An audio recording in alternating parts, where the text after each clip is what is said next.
ისე არ გაინტერესებს საქართველოს რომელ ვიდეო თამაშებში გამოჩენილა საერთოდ ზოგადად ისტორიის მანძილზე? Battlefield 6 რო გამოვიდა ეხლა ხანს და პირველი მისია რო საქართველოში იწყება, ხო იცით? Tonight, NATO out. We build up all these cyber defense. და ზუსტად აი ამ სასიამოვნო ფაქტმა მომცა ინსპირაცია, რომ დღევანდელ ვიდეოში გავაერთიანოთ ყველა ის შემთხვევა, სადაც საქართველოს ან ქართული კულტურა გამოჩნდა ვიდეო თამაშებში. ისიც ჩემდა გასაკვირად საკმაოდ ბევრი ყოფილა ესეთი ფაქტი.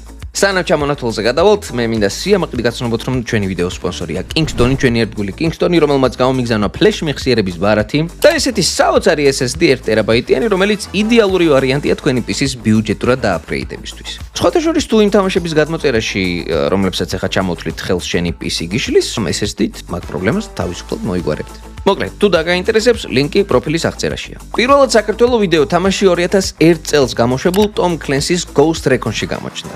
თამაშის დასაწყისში ამერიკელები ქართველებს სამხრეთ ოსეთიდან შემოჭრილი სეპარატისტების დამარცხებაში ეხმარებიან, რომლებსაც ვინმე ბაკურ პაპაშვილი მეთაურობს. მთავარი მიზანი კი სწორედ ბაკურ პაპაშვილის შეპყრობა და გადატრიალების თავიდან აცილება.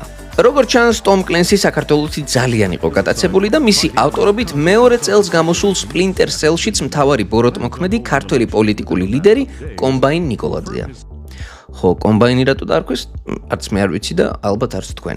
2004 წელს ნიკოლაძე სამხედრო გადატრიალების შედეგად პრეზიდენტი ხდება და ამერიკის წინააღმდეგ თურმე ციფრულ ომს იწყებს, რათა შური იძიოს რეგიონში მათი ჩარევის გამო. რუსეთისა და საქართველოს დაპირისპირება, როგორც აღმოჩნდა, საკმაოდ აქტუალურია თამაშების დეველოპერებისთვის, რადგან 2013 წელს გამოშვებულ Metal Gear Rising-ში ერთ-ერთი მისია საქართველოში, კერძოდ კი აფხაზეთში ვითარდება, სადაც დაქირავებული ჯარისკაცი რაიდენი აფხაზ სეპარატისტებს და მათ მიერ შექმნილ კიბორგებს უნდა შეებრძოლოს, რათა რეგიონში მშვიდობა და სამართლიანი მთავრობა აღდგეს. საოკუპაციო ძალების ლიდერი ვინმე ანდრეი დოლზაევია, რომელმაც წარსულში საქართველოში არაერთი ხოცვა ჟლეტა მოაწყო. აქვე აუცილებლად უნდა ვახსენოთ 2015 წელს გამოშვებული ლეგენდარული მხედვარი, იგივე Witcher 3 Wild Hunt-ი, სადაც ერთ-ერთი მთავარი მისიის ბოლოს ეშმაკის სახელად გაუნტერი გერალტს ქართულად ემუქრება. შენ გონია მომიგე? არა.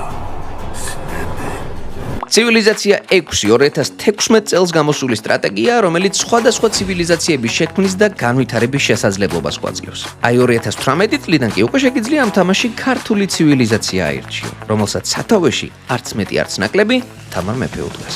ქართველების უნიკალური შესაძლებლობა ძალა და ერთიანობაა. ჯარს ხევსურები ჰქვიათ, რომლებსაც ბრძოლის დროს მაღალმთიან რეგიონში უპირატესობა აქვთ. სასახლეს კი ციხე. ხო, მართალია ხა თამარ მეფე ქართველებს ცოტა სხვანაირად წარმოგვიდგენია ხოლმე, მაგრამ მოდი ნუ დაუკარგავთ დეველოპერებს იმ ფაქტს, რომ პერსონაჟები ქართულად აამეტყველეს. მე ვარ თამარ მეფე, ყოვლისა საქართველოისა. სთქუ სიტყვა ესე შენი და განაგრძე, სვლაი ესე შენი. და სხვათა შორის ქართული ხალხური სიმღერებიც არ დაგვაკლეს.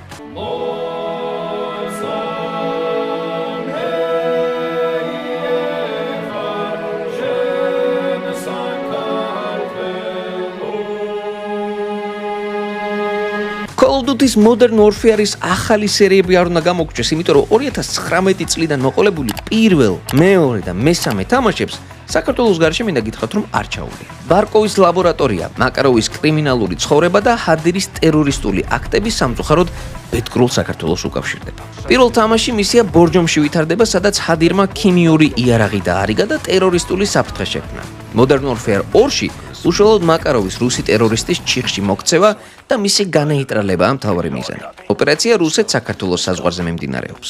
Modern Warfare 3-ში კი საქართველოს გაკვირით, მაგრამ მაინც ჩანს. აქ ძირითადად ორი გამოგონილი და საქართველოს ტერიტორიაზე დაფუძნებული ქვეყანა კასტოვია და ურზიკსტანი ჩანს. კიდე გვინდოდა კაცო ჩვენი მიწაძლებსა გვაქვს. უი ხო, AK Turbo-ს TikTok-ზე ნახე რა ვიდეო შემხვდა. ხო, აქტივის თემა როარ იმის პატივის თემა ახლა. პატივის თემა იმისა, რომ ნეტო მიყვარს ჯაზი. ამ თამაშს ქვია No, I'm not a human. 2025 წელსაა გამოშვებული და თამაში რაღაც არსება ხარ, რომელიც სხვადასხვა ადამიანებთან კომუნიკაციით ადგილის დამკვიდრებას ცდილობს. ხოდა ერთ-ერთი პერსონაჟი, ვინმე Wireface-ი, თურმე ქართულად ლაპარაკობს.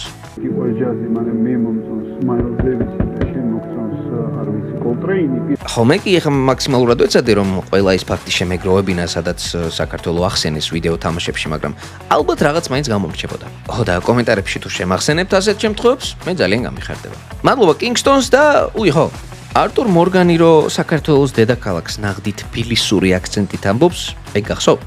How do I pronounce the capital of Georgia? Is it Tbilisi? გავათავეთ მე მგონი. მადლობა.